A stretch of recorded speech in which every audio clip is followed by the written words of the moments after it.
Grab your wives like our villain does and enjoy this revenge and these beautiful curves. Imagine if suddenly your city froze. The temperature dropped by 80 degrees Celsius and over 90% of the world's population died frozen.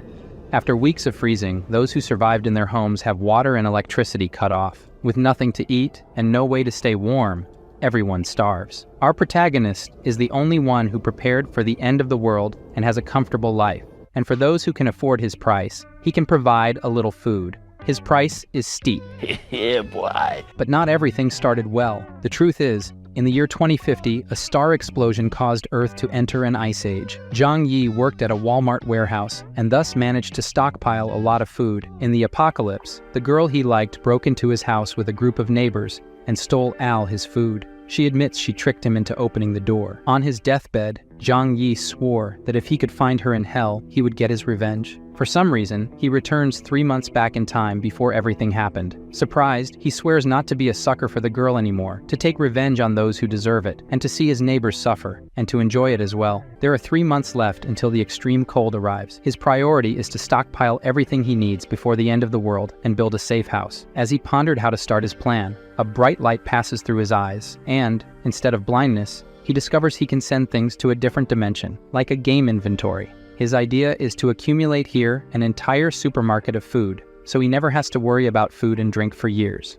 Thinking about all the good food he won't be able to eat in 3 months, Zhang Yi goes to a luxury restaurant to stuff himself, spends 50,000 Korean wons, and puts it all on his credit card because in 3 months, all his problems will be over. The girl Fang Yuqing, whom he had been in love with for years and never got anywhere with, and who betrayed him in his past life, along with her friend, sees that he went to a luxury restaurant. Her friend says she's lucky because this loser does everything for her, and he must be rich now. Fang Yuqing, in my last life, pretended to be innocent and virginal, and in the end, stole everything I had, even your arms. Right now, I want to kill that bitch right here, but that would land me in jail. I have to wait until the end of the world to do something. Zhang Yi flashes his bank card and asks, "Do you want to go shopping at the supermarket?" He uses them both to carry everything and show that he now has money, and they accept happily in hopes of making some profit. They ask, "Why so much food?" And the protagonist says, "You never know when an apocalypse might happen, and it's good to be prepared." The two opportunists complain that he's not carrying anything and that they're doing him a big favor. Now Zhang Yi owes them a luxurious dinner like the one he had before. Laughing coldly inside, Zhang Yi looks forward to the time when it's his turn to treat them very well. "I'm looking forward to that too." At the market exit, his Aunt Lin with her grandson says, "You can't eat all of that alone. Give some to your aunt." After saying this, the 5-year-old grandson steals his shopping cart. Zhang Yi takes it back. "Sorry, I'll eat it all by myself." The child starts throwing a tantrum, cursing at Zhang Yi. "I'll punch your teeth out if you keep this up." The kid starts crying immediately. Aunt Lin asks what he's doing, an adult fighting with a child, and says she'll buy the chocolate. She'll transfer the money later. He shows his QR code and says not later, now his old lady, pass it over now or go to the market to buy it. He leaves, leaving Aunt Lin angry. Arriving home, Fang Yuqing winked at him,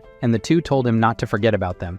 "I slammed the door in those bitches' faces." After sending the two away, Zhang Yi put Al the purchased food in storage space to see if it spoils over time. He still has a lot to do, building an impenetrable fortress with heating devices and medical supplies. It would also be great if he could get some weapons. There are 3 months left until the Ice Age. By then, he has to sell everything he has as quickly as possible and get more. The next day, looking at the storage space, he checks the freshness of the food and discovers that living creatures cannot be stored, but the food remains as fresh as when he stored it. Knowing this, Zhang Yi picked up his phone and contacted the best local restaurant, ordering 500 full meals for delivery. He explained that he would be hosting a 3-day, 3-night feast, so he needed so much food. His next step was to find his property deed and go to the bank to mortgage his apartment. Considering that after the apocalypse, money would become worthless paper, Zhang Yi decided to take out a loan with his apartment as collateral. In 3 months, he would make the payment for this loan. The manager warned that the interest rate would be a bit high, but upon hearing this, Zhang Yi rubbed his hands together, indicating that it didn't matter if the interest rates were high. He got 9 mil ion and would pay 30 mil ion in 3 months or lose his house and car. Next, he went to the best security company. A business manager approached and asked if he needed help. Zhang Yi shared his idea of building a safe house for the apocalypse. The business manager presented various plans for the protagonist to choose from, but he was not satisfied with the ones presented. He declared that the house should be reinforced with aviation materials. The balcony should use bullet-proof glass, in addition to adding an air filtration system and a 360-degree blind spot-free monitoring system. The front door should be made of the same material as bank vault doors. Additional why, he asked the manager to find a way to obtain some weapons. The business manager was surprised by these renovations and the need for weapons. He could get everything except the weapons. Zhang Yi concluded that this would turn the house into a fortress. The final plan cost 8 mil ion, and after paying the deposit, he asked them to start the work immediately. Next, he needed to obtain some weapons for self-defense. He called the owner of a hunting club and managed to get some crossbows as weapons. As soon as he returned home, the 500 full meals he had ordered also arrived on several trucks. This caught the attention of many people in the neighborhood, as they were delivery trucks from a 5-star hotel, which would cost at least 1 mil ion or so. After some time, Zhang Yi's house was filled.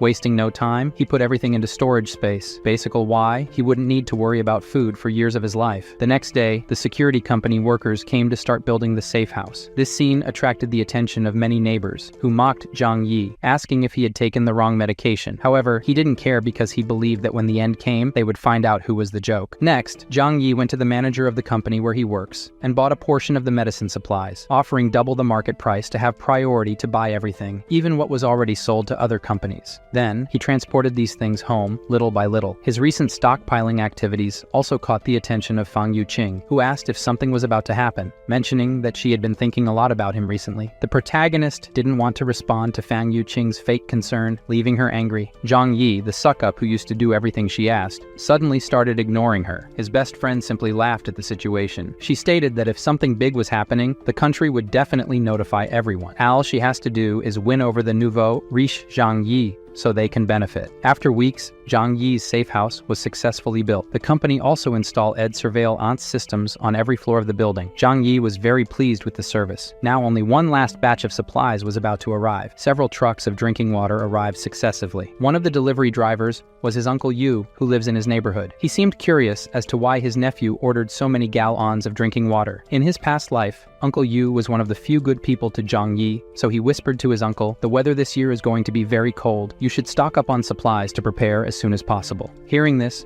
Uncle Yu didn't want to believe, but upon seeing Zhang Yi's serious face, he couldn't help but take it seriously. "Get back to work, you lazy bum." In the following weeks, Zhang Yi spent his days spending his money, stocking up more and more supplies, and training with the bow and arrow every day. With only 3 days left until the extreme cold, the weather was already abnormal. The final moment arrived. Zhang Yi, at his job, where he is the stock supervisor, made tea and invited his colleagues for a drink. After they drank, an hour later, they all passed out. After turning off the surveillance cameras, it's his time to calmly steal the resources from the Walmart warehouse: fuel, food, and equipment. He quickly empties the warehouse. One of the boxes caught his attention: cold resistance equipment that had recently been purchased by the company. They could withstand temperatures of -100 degrees.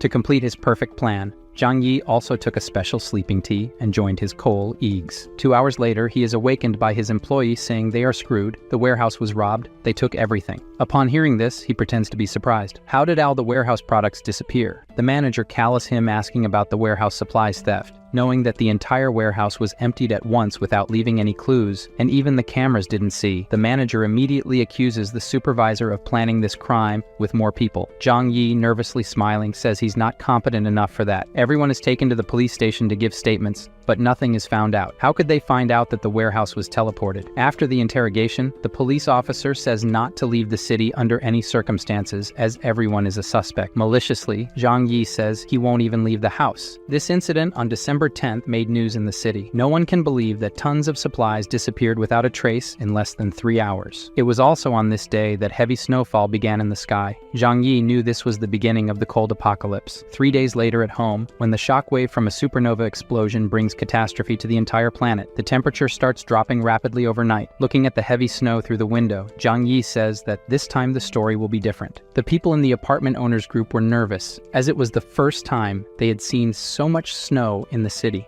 Observing everything in the building group, Zhang Yi knows that for many people, this was the first and also the last time they saw snow. In his past life, the heavy snowstorm lasted for 3 whole months and the temperature kept dropping, causing many people who had not stocked up on food beforehand to freeze to death. On the second day of freezing weather, the heavy snow at the residential area entrance had already accumulated to a height of 1 meter. Even if people turned the heater to the maximum, they still trembled from the cold inside the house. However, Zhang Yi, who had prepared several pieces of heating equipment beforehand, was comfortably warm and comfortable. After a good sleep, Zhang Yi was awakened by the noise of the phone. It was a call from the naughty Yu Qing asking if Zhang Yi knew about the temperature drop when he stocked up supplies every day in the last few months, and why he didn't even inform her, who likes him so much. Now she's freezing cold and eating instant noodles. Hearing this, Zhang Yi laughed and hung up the phone on her face. The damn girl got angry on the other side. She then shamelessly sent a text asking for food, and it wasn't even that way. Reading the message, Zhang Yi decided to troll a bit. He sent her a photo of a steak with wine, which she immediately recognized as top-quality Wagyu and a very expensive French wine. At that moment, the urge to have some became strong, and he asked her to eat it with him and drink wine too. Zhang Yi's response was, if she wanted, she could go to the market and buy it herself. Despite her anger, she calmed down, because she needed to please Zhang Yi to be able to go to his place too. After that, he just ignored her and went back to enjoying his meal. It was then that on the building's surveillance cameras on the iPad screen, he saw the show, Aunt Lin, who was the building manager, saying not to panic and not to fight over food. The extreme weather would last at most 2 or 3 days, and the neighborhood committee would help everyone through this. Aunt Lin warned that excessive hoarding of supplies is prohibited and would be reported to the authorities if discovered. However, one person spoke out against it, questioning how she could be sure that the heavy snowfall wouldn't last long. The surrounding residents also wanted to know, stating that if they didn't stock up on supplies now,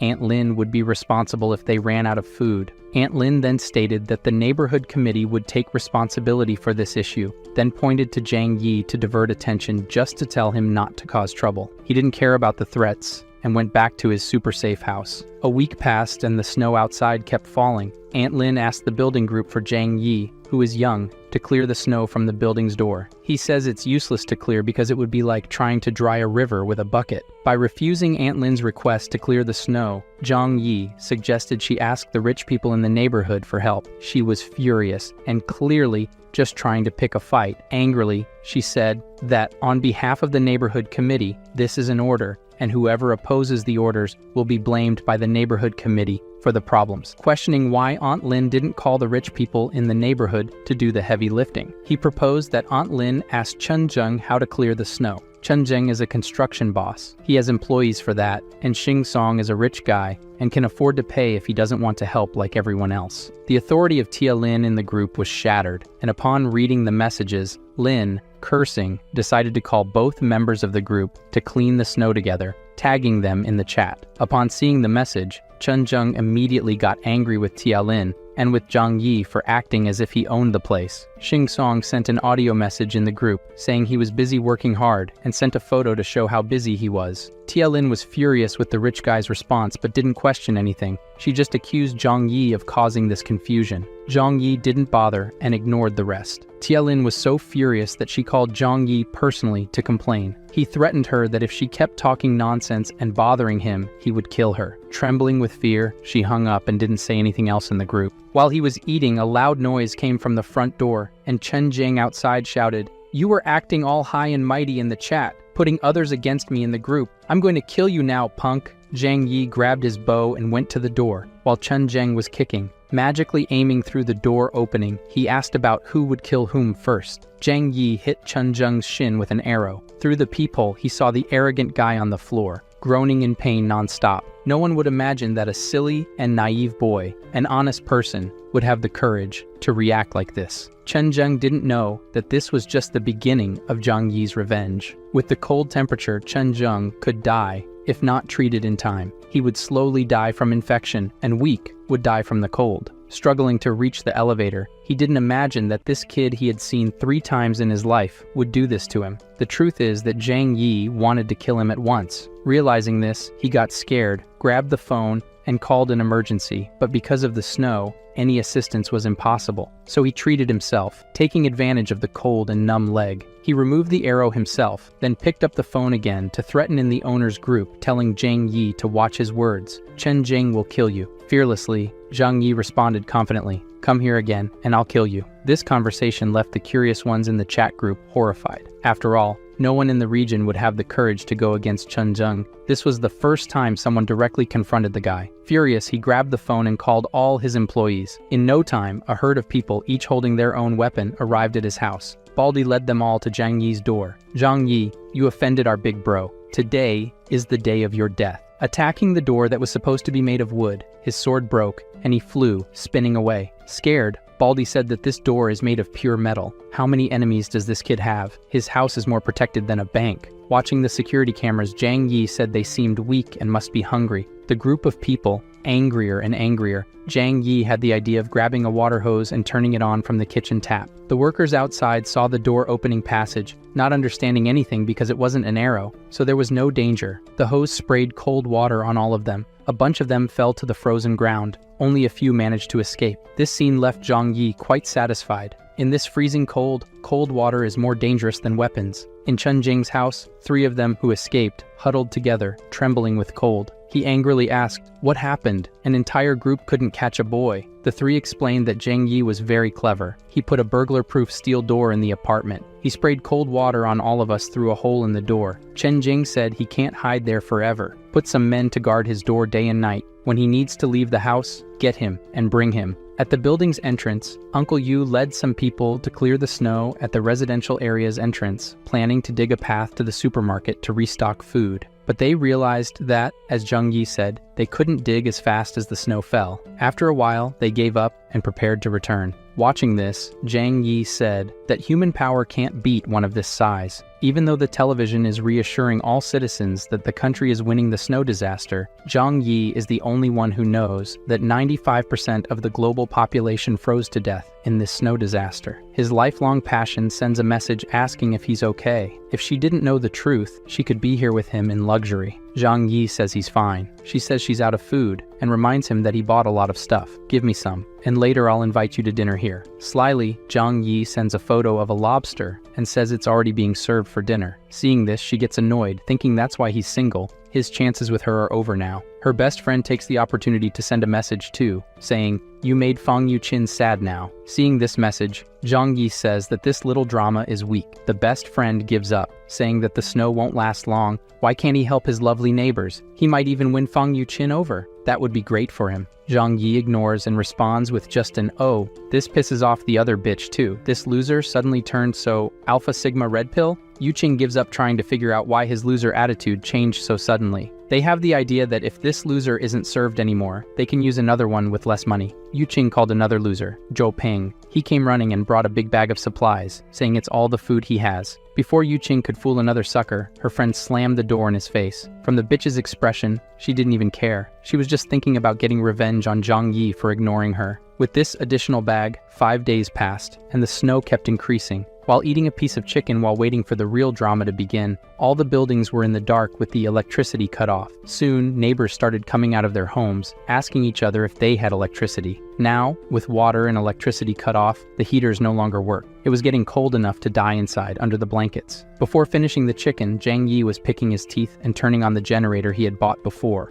or stolen, because he also did that at the warehouse. Neighborhood committee member Aunt Lin is trembling as she holds her grandson. She never expected the snowstorm to last so long. A message arrives in the group that only she has. Someone saying that this is a global snowstorm that occurs once every 100,000 years. We could be on the brink of a mass extinction event. Several important cities in the country have already been affected. Everyone must stock up on more supplies. Reading this, Aunt Lin was shocked. She never imagined the snow disaster would be so severe. Then she thought of a plan. She needs to make all residents give up their food before they receive this news. Aunt Lin posts a message in the owners group saying not to worry. This disaster is temporary. Workers are currently repairing the water and power interruptions. The authorities have issued an order. Because of these extraordinary circumstances, the neighborhood committee will manage all property owners. Those who do not cooperate will be arrested and interrogated by the police. Seeing this message, everyone becomes dissatisfied, especially Chen Zheng. But even if he is influential,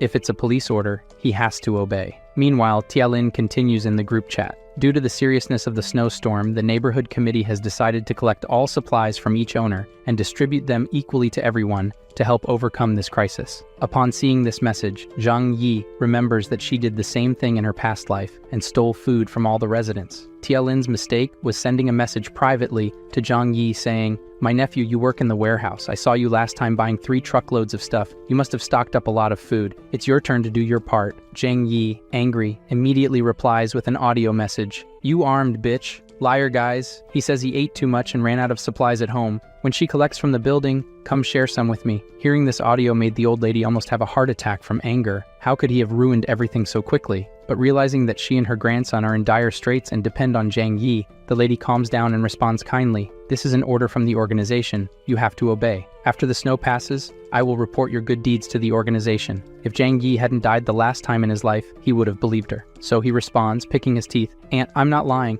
I have nothing to eat at home, and I'm hungry. How about you send me some instant noodles, please?" Upon hearing this, Tialin couldn't hold back and replied to Zhang Yi, "Refusing to surrender your supplies is the same as going against the organization. I will definitely report you all." Zhang Yi dismissed her and said she was nothing. This made Tialin so nervous that she slammed her phone against the wall, furious with Zhang Yi just like her. After not getting any advantage, Tialin focused on the other owners. If she could deceive some of them, it would be enough. 2 days later, with Tialin lying, several owners sent their supplies to the old lady's house. Seeing this situation, Zhang Yi thought that everyone was stupid, believing in someone in this post-apocalyptic world. After so long, the whole world must be in chaos. Not enough food. People could only wait to starve to death or hunt for food. Many owners began tagging Tialin in the chat, asking about the supplies that were supposed to be distributed equally. "Many of us have no food at home. I want food, or I'll eat you, Tialin." The crooked trustee responded to the demands, mocking, "You idiots. These supplies were obtained through my hard work. Why should I give them away?" At that moment, her phone rang and, seeing that it was Chen Zheng, she began to sweat cold. "What do you want with an old lady?"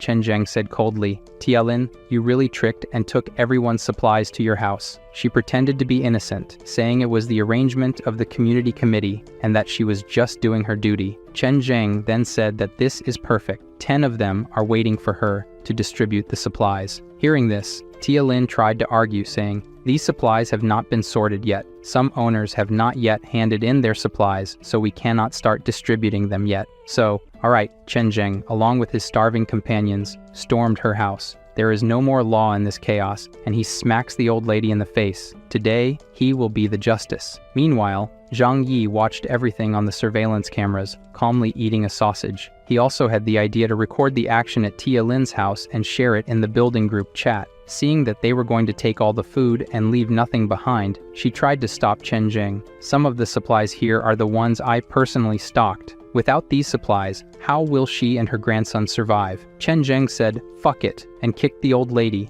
The grandson, in shock, grabbed a bread knife to defend his grandmother, and he stabbed a guy's dick. After feeling the pain, the worker kicked the boy in the chest, while others laughed at him. Chen Zheng didn't show concern for this, and even said that this is what she deserves for deceiving us. "We are just delivering justice." Through the residents group, watching everything, they also applauded and enjoyed it. "You old liar, that's how you deal with scammers." They thanked Chen Zheng. Seeing these messages, Zhang Yi said that these idiots don't understand the real problem. Today, Chen Zheng invaded old lady Lin's house. Tomorrow, he may invade yours. But since all of this doesn't represent a risk for Zhang Yi, he says he doesn't care. His steel door will never fall to these guys. After a while, Tialin was asking for help in the residents group. "Does anyone have hemostatic drugs, wound medicine, and antibiotics? My grandson was shot by Chen Zheng. Dr. Xiaohu urgently needs these medicines for the grandson's surgery." Upon hearing this,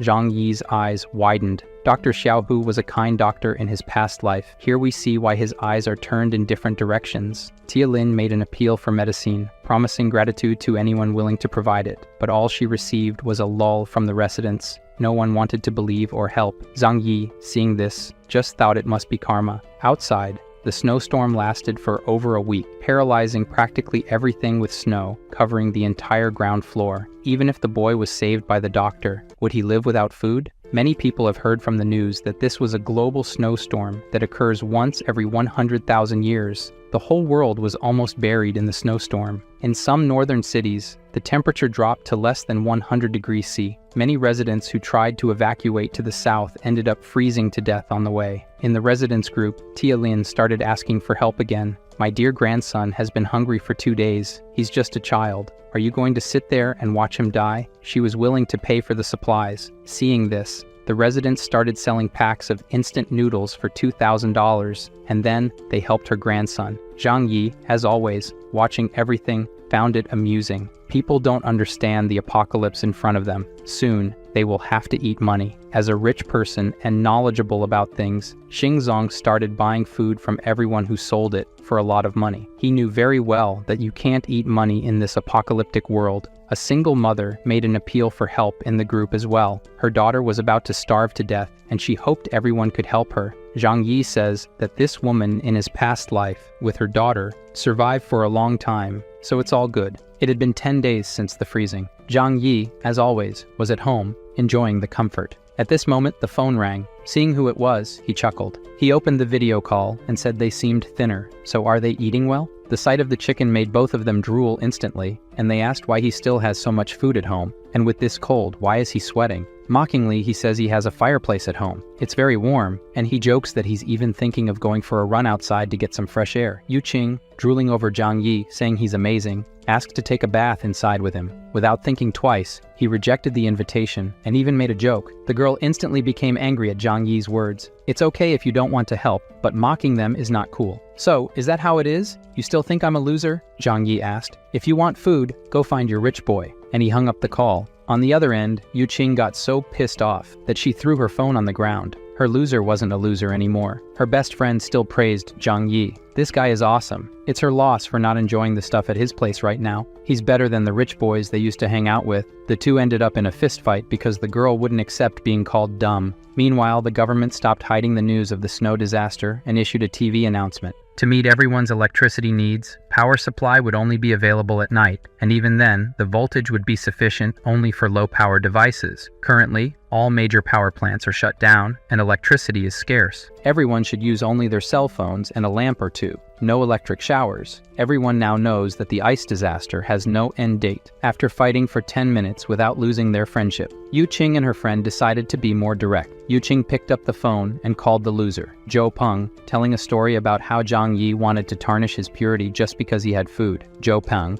pissed off upon hearing this, said Zhang Yi was a scumbag and needed to be taken down. Seeing that Zhou Peng was furious, Yu Qing went further and misled the loser into going to rob Zhang Yi's house now. In no time, the three of them were at his door, each with a kitchen knife hidden, knocking. Watching everything through the cameras, Zhang Yi saw the ultimate loser and knew none of them had any idea about the cameras. They knocked and asked to exchange the medicine they had for food. Angry at their attempt to trick him, Zhang Yi decided to be aggressive. Grabbing the hose to spray water on them and end the problems, he changed his mind when he saw the accumulated trash can. His idea was obvious, but magically, I don't know how, he with the hose sprayed sewage on the three, leaving everything full of garbage and saying that's the food they deserve, they can eat. Zhou Peng, furious, struck the door but didn't scratch it. His hand was hurt. Laughing it off, Zhang Yi said through the speaker that the door is made of steel and they can't open it. After a while, Zhang Yi gave up on them and went to sleep. However, he suddenly woke up to the sound of a gunshot. Even though he knew that sooner or later the law of the jungle would be put into practice, the sudden shot still startled him. Checking the surveillance camera images on the tablet, he realized that Chen Zheng and his employees were going from house to house, stealing supplies. Many met the same fate he had in his past life during the apocalypse. He even sent photos of what he could do to the building groups, and claimed that he now controlled all the buildings. Watching the situation through the surveillance cameras, a new group was formed, where several residents denounced Chen Zheng's actions in the chat, stating the need to go against him soon. Zhang Yi was also added to the group and read the messages. Having fun with it all, a retired veteran proposed leading an attack against Chen Zheng, receiving support. The veteran uncle suggested that they needed young volunteers to ensure security and weapons. A woman in the chat immediately sent an audio asking, Aunt Lin stole from them the other day. Can we trust Uncle and give him weapons? This divided the residents into two groups, with half wanting to go after Chen Zheng and the others just not trusting Uncle. Watching the discussion in the group chat, eating something sometimes, and watching through the cameras as Chen Zheng stole more and more houses, Zhang Yi decided he should do something to take this guy down because anyone who goes against him will just end up taking a bullet to the head. That's not fair to everyone. The next morning, a resident who opposed helping the veteran go after Chen Zhang called for help in the residents group. Her door was being forced open, and she would be next. It didn't take long before she was dragged out, and what had to happen happened. Yu Qing and her friends, nervous, realized they needed a plan to be the next ones to be broken into. The girl's idea was to spread the news that Zhang Yi had a stockpile of supplies and gather everyone to join forces to take over his house. They added him to the new group so he would know, but Zhang Yi didn't care and said it's okay. They argued that he should join forces with the four to protect themselves from Chen Zhang. Zhang Yi's response was simply to leave the group. This change in Zhang Yi's attitude left Yu Qing and the others astounded. How could this loser from just 3 months ago now be so firm? They began discussing how to break into Zhang Yi's house and steal his fortress. The smart glasses guy says to open the door. His friend here knows how to pick locks. They decided to try to break the lock and placed umbrellas so they wouldn't get showered with water or garbage again.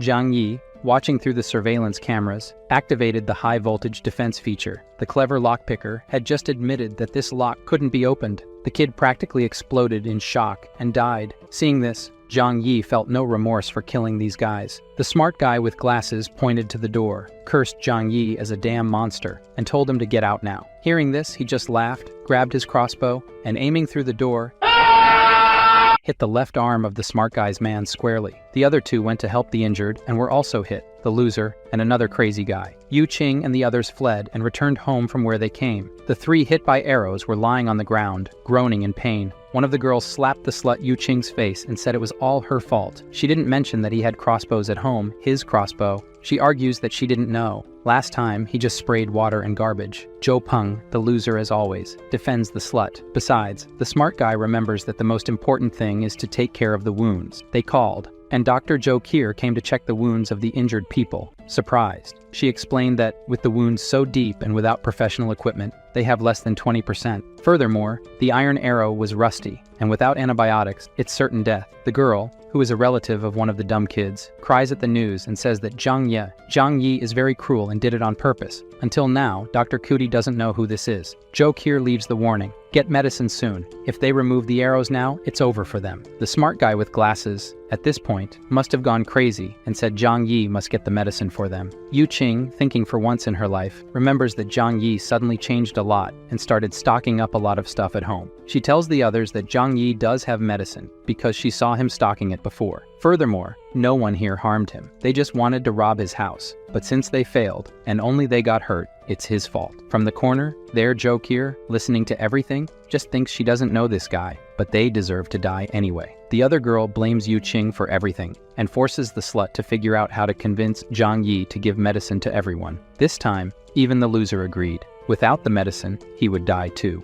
The plan now was to try to call him, which he answered easily. She is crying on the phone and says the boys are dying, and if he can help, Zhang Yi just asks why he should. Everyone has to die sooner or later. The crazy guy's sister takes the phone to say it's his duty to help because he injured the guys and they were rusty. Zhang Yi then says that he used arrows like that just for them to die anyway. To add insult to injury, he even says he won't help, but Yu Qing can come live with him. At that moment, the girl takes the phone back and says yes, he's yours from now on. Do whatever you want with her, says Zhang Yi. Her blood-sucking friend says to take her too. Zhang Yi says, just come, you can come now. He starts running right away to go. Her friend tries to pull her, and she just gets a push. Get away from me, you bitch, the cousin of one of the boys says, then gives her another slap in the face and calls her a schemer. As always, the slut looks at Zhou Peng, too much of a loser, and asks for his help. He has to make them let her go and be happy with Zhang Yi. She also says that Zhou Peng is a good man, but he's poor and weak. Zhang Yi's brother is the one who can make her happy now. The kid even falls in pain now. She bolted, trying to go to Zhang Yi's house, but the others stopped her. The reason is that everything is her fault, so Yu Qing doesn't have the right to thrive alone.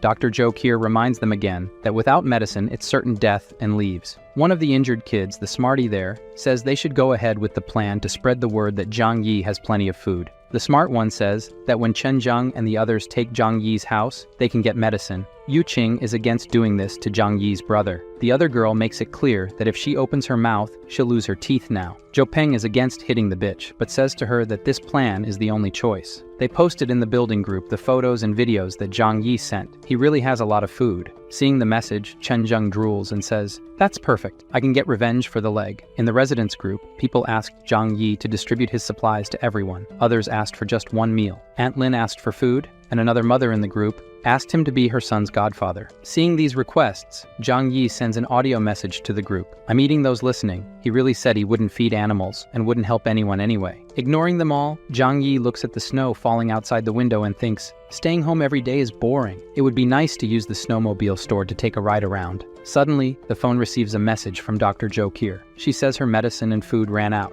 and if he wants to negotiate. In her previous life, she died because she gave her last food to a mother with a hungry baby, and she starved to death. Zhang Yi remembers her as a good person, but says that the smarter the woman, the more dangerous she will be. Zhang Yi doesn't want to leave anything to chance and end up dying again. He replied, I can provide supplies, but you need to trade something for them. Seeing the message, Jo Kier says he can give her food for participating in a consultation with her. Look how cute she is, thinking she doesn't even know this guy. And now, Zhang Yi says instead he can provide medicine and food, but she needs to do him a favor. Zhang Yi needs her to be his spy and inform him of the residents' plans. The deal is that, accepting it or not, it's her choice to follow the crowd and die like everyone else or stand by his side. She wonders for a moment if this is right, but decides to accept. The first step is taken, guys. Our Zhang Yi has a lot of food, but lacks food, doesn't he? Then the smart guy with glasses sent a final threat. Zhang Yi, where are you? Last chance, are you going to deliver the supplies or not? Seeing the message, Zhang Yi trolls in the group, saying that his food just ran out. The wounded smart guy threatens him, and soon, Chen Zheng makes a group without Zhang Yi, planning to join together to steal everything he has. Jo Kier and Uncle Yu are in the group and decide to warn Zhang Yi about it. With that, Zhang Yi is sure that Dr. Jo Kier was cooperating with him. Zhang Yi tells her that he has plans to defend himself, just don't be with the herd. It was 2:30 in the morning when a group of armed people marched home, shouting that they had to kill the selfish one. They hammered the door with all their might. Seeing this through the security cameras, Zhang Yi turned on the high-voltage device. Those who were close were electrocuted and died. What a pity. The others were scared and wanted to flee. However, as soon as they turned around, they were blocked by Chen Zheng and his gang. He ordered them to continue breaking the door, or they would die. To motivate the residents, the smart one with glasses said that now they have to kill Zhang Yi to avenge the neighbors he just killed. Besides, inside there's a fireplace and plenty of food. Encouraged, the residents grabbed a wooden log and continued trying to break down the door. Zhang Yi, after some time drinking wine, decides to help them. He took out his sound system, played action music, and said that this was to motivate them. Listening to the music and with more anger, 20 minutes later, the door was only scratched, and the guys were fainting from hunger and exhaustion. The residents, who didn't even know the door was made of steel, were puzzled. One of them goes there to inspect with a magnifying glass and says it's the same material as bank vaults. A door like this, not even a tank could knock down. Zhang Yi, on the other side of the door with his crossbow ready, only aimed well at the throat. The guy was agonizing there, and the other neighbors ran, shouting that he had weapons. Somehow, Zhang Yi hit the people who weren't even facing his door. The technology mysteries that, behind the door, Zhang Yi felt no guilt for it, just self-defense. The smarty with glasses who survived after calming down says he has a plan. The door is steel and thick, but the wall is still made of cement bricks. The neighbors seemed to understand and started hammering the wall next to the door. Cracks began to appear in the wall, and then a metallic sound with an impact occurred. The guy with glasses lost fear of the arrows on the side of the door and went to check. The walls are also lined with steel. Everyone was shocked. Why on earth would someone put steel in the walls? Someone who knew this situation was going to happen. They tried to break several other places in the walls, and every corner had metal. They went to the apartment above and below his, and as expected, there was metal everywhere. This miserable man has an impenetrable fortress. Without tools, it was impossible to drill through the walls. The neighbors realized that Zhang Yi must have known about the apocalypse to have built such a complex fortress. Everyone was in despair, saying that Zhang Yi was selfish and only thought of himself. Two residents looked at each other hungrily, and for a second thought about eating each other. But it passed. One of the neighbors says he remembers that his apartment's balcony is made of glass. This idea made everyone excited again. Using wooden planks from the neighboring apartment to his, Zhang Yi sat calmly while everyone together gathered on the balcony. Unfortunately for them, the glass was bulletproof, and they couldn't even scratch it. To help them warm up because it's very cold outside, Zhang Yi took a Molotov cocktail and threw it into a hole in the wall, which soon fell from the ceiling on their heads. In the element's view, it was 1 second of terror, and then many of pain, catching fire completely. In agony, he jumped from the balcony. The fire spread, and everyone else was also protected against the cold, while Zhang Yi watched everything. The others tried to go back to the apartment next door. However, the others didn't let them, for fear of burning themselves too. They fell off the planks, and any of those who didn't fall took the opportunity to warm up a little. After a while, the repentant resident returned to his balcony in front of the glass, begging for food. As in his past life, they ate. He doesn't even feel sorry for them. Hess shows them warm pasta to see them drooling. He even puts it on a table right in front of them. Zhang Yi then told them that for whoever brings Chen Zheng's head will receive food for a week. Hearing this, everyone looked eagerly at Chen Zheng in the neighboring apartment. Even those who were behind him heard Zhang Yi's words. Killing Chen Zheng means food and drink for a week. Chen Zheng even locked the door with everyone's gaze, but before he could get closer, his men and the gun in his hand stopped him. At this point, Zhang Yi put the reward notice in the owner's group. Anyone who could kill Chen Zheng would receive a week of food. The next morning, the skinny ones were waiting to ambush their food. Even if he had a pistol,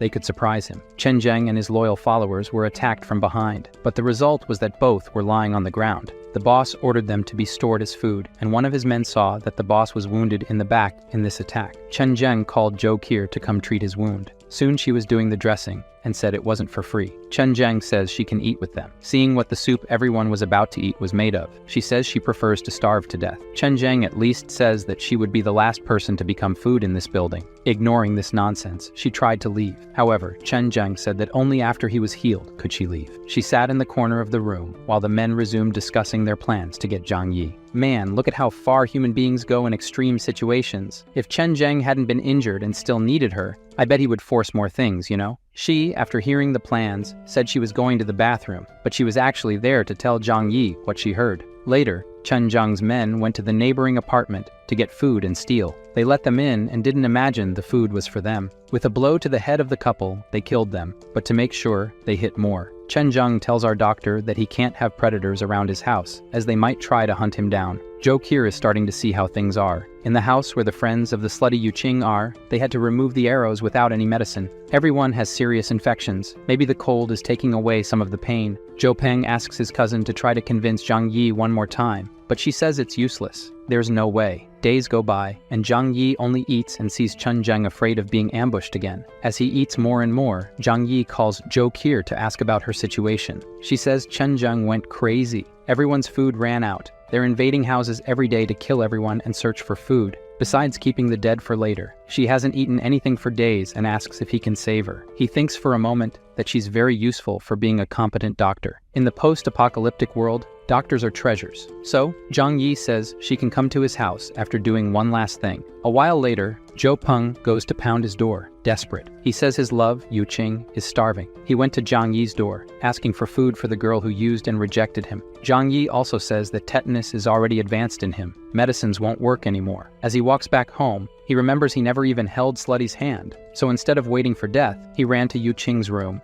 kneeled down, and asked her to marry him. She, disgusted, threw him away. The loser grabbed her by the neck, saying they'd get married in hell then. She slapped him in the face, saying she belonged to Zhang Yi. Zhen Peng then says he'll have to go to hell to get her. Then we go back to Dr. Zhou Qi. She told the men she would make a decent meal for them today. They won't even notice it's not regular meat. Pleased, they thought she forgot about pride. She tells them she doesn't want to die as much as they do. After helping a little, she says she'll take care of the rest alone. Putting something in the soup and stirring well, she had to make an effort not to vomit right there. Sometime later, she served everyone. The soup looked really nice, everyone said. To gain their trust, Zhou Qi also served herself a bowl of soup and went back to her room. Hoping her medicine would take effect, she put a whole vial of sleeping pills in it, and in minutes everyone was asleep. Relieved it worked, she sent a message saying everyone was asleep. What should she do next? Zhang Yi's order is to take everyone to the balcony. He was watching everything from the other side. Feeling cold, she asks if he intends to kill them. Hearing this, he threw a rope and said, "It's more or less that. She should tie everyone to the balcony railing." She says he could at least help, but he says she's the one being tested here. Tying everyone to the railing, she grabbed Chen Zheng's gun. Worried, he warned her to remove the magazine and throw the gun at him. She even tried to bargain if she should trust him, but with the argument that it's her only choice. Zhou Qi obeyed and threw the gun at Zhang Yi. After receiving the gun, he examined it, confirming it was the same one Chen Zheng used. Then he went back to the room, grabbed a water hose, and from there, he threw water onto the balcony, without even warning Jo Kier. She entered the apartment while the water was falling, and in a short time, Chen Zheng and everyone else woke up screaming. Looking at their hands and feet tied together, he realized he had been drugged. All he could do was curse Zhang Yi a few times. After a few sprays of water, Chen Zheng turned into a popsicle. Dr. Jo Kier, too weak even to stand up, calls and says it's all done. After a few minutes, our beautiful doctor was at Zhang Yi's door, observing through the cameras. Even though everything has gone well so far, he wanted to make sure there were no risks. She should open the heavy door and enter while he pointed the gun. She finally entered and fell to the floor. Just the warmth inside the apartment was good enough. Approaching from behind, Zhang Yi says it's not over yet. He has to make sure they're not hiding anything from each other. He has to be sure of that, and she knows how to do it. Blushing, she knows what she has to do. Jo Kier takes off everything and remains only in her underwear. Now that he can see she's not hiding anything, Zhang Yi says it's perfect now, leading her to the room where she must take a shower and change her dirty clothes. When he heard the sound of the shower, he took all the items from the medical kit and confiscated them. It was always better to be cautious. A pleasant time later, Jo Kier, dressed in pajamas, came out of the bathroom, a sight that moved Zhang Yi. He asked her to sit down and dry her hair. He says he let her go because she's valuable to him. If she doesn't obey the rules, he won't show any mercy. Her room will be that one. From now on, you'll live there. Without my permission, you're not allowed to wander. She was aware of the consequences. Zhang Yi says that in this chaotic world, the best thing she did was join him. To reinforce the trust between them, Zhang Yi decides to reveal his secret and ensure Jo Kier's loyalty. In this house, she can see that there is no food. The reason he is so prepared for everything is that he has a power nobody knows about. He took bread from the dimensional storeroom in front of her. If she betrays or kills him, she will no longer have food and will starve to death. Seeing this, he understood how Zhang Yi was living so comfortably. She ate and even cried with emotion, almost choking with such haste. Now that she is clean, without hunger or thirst, Jo Kier will be responsible for all household chores. Before she could accept, the scoundrel interrupted, asking what else she could offer. Being an intelligent person, she knew what he wanted. Zhang Yi's eyes even widened with the sight. Besides companionship and help with the tasks, now they would be a couple.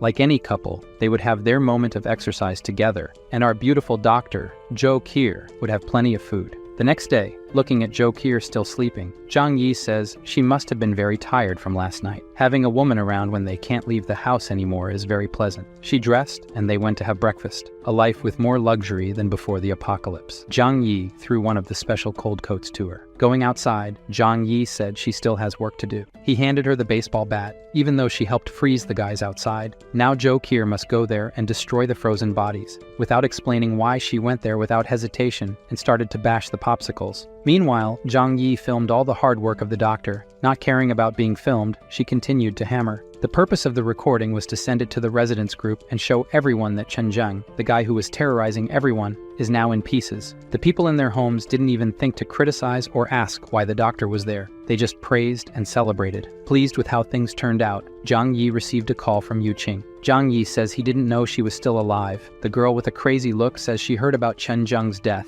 and is now ready to be his woman, and that he must be with Jo Kier because he thought she was dead. Her friends behind her were ready to kill the girl, and they both heard the screams from the other side. Zhang Yi took advantage of this to mess with her mind even more, sending a picture of Jo Kier saying that she was his fiancée. When she saw the new message, she broke free from the two girls and ran to the phone, just to see Zhang Yi and his girlfriend. The girl went insane, saying that she loves Zhang Yi more than anyone. However, Zhang Yi threw it in her face that she doesn't matter, and who he loves is the one with him now, and hung up. The poor girl's friends didn't even want to hit Yu Qing anymore. Their anger was at the girl going to live with Zhang Yi and them getting screwed, but now they're screwed together. Satisfied with how much she suffered, Zhang Yi asks his little girlfriend if he was too cruel. She says that whether he was or not doesn't matter. He has his reasons. She also heard of him for the first time when she went to help the two girls, and how they seemed crazy. If Zhang Yi did what he did, it's right. A person in the building in front decided he couldn't take it anymore and decided to fulfill his dream of jumping from the building, but that didn't even impress the two. Shortly after Zhang Yi's phone rang, on the line was his uncle Yu, happy. Zhang Yi says it's great to know he's okay. He survived everything thanks to the supplies he saved from Zhang Yi's warning. Furthermore, now he is with Shi Lemei, the single mother from before. Her son is sick, and they need medicine. Of all the people, Uncle Yu was the only person Zhang Yi would help, so he told him to come get the medicine later. After telling Jo Kier about his uncle, and having his juice. Someone was knocking on the door. Checking the security cameras, he saw it was his uncle and Zhang Yi. That's all they had. He didn't even open the door. He threw the medicine through the opening in the door onto the floor. His uncle thanked him for the help, but the woman wanted more than that. She knows he has a fireplace and asked to come in. Her baby needs to warm up. At this point, Zhang Yi says it's screwed. He didn't want to hurt Uncle Yu, but above all, safety comes first. He lied that the coal ran out, and now he and his girlfriend have 7 or 8 coats to keep warm. Uncle didn't want to bother Zhang Yi anymore, but the woman insisted more and more on coming in because they couldn't if Zhou Qi, the doctor, was with him. Zhang Yi's argument was that she's engaged to him, and that's why she's here. She blushed all over, hearing that. Finally, Uncle Yu got tired of hearing it and said that's enough. Just the medicine was great, they still have food. After sending them away, Zhang Yi was even tired. This woman in his past life survived for nothing. Since this conversation tired him out, he went to rest on his girlfriend's lap and have a great view. Zhang Yi thinks that Zhang Yi being around could even mess up his plans. It's no wonder that when they returned home, Uncle came to ask why she was abusing his nephew's trust. She even says it's all for the baby's best interest, but Uncle reminds her that he owes his nephew. If it weren't for him telling him to save food before the apocalypse, he would have nothing. Instead of agreeing, Zhang Yi claimed that Zhang Yi didn't give medicine to help. Everything was for him to collect favors later, saying that Zhang Yi is a selfish man. Uncle, hearing this, shouted that everything has limits. He may be old, but he's not stupid. If she badmouths him again, she'll be alone. The smart woman let the subject drop.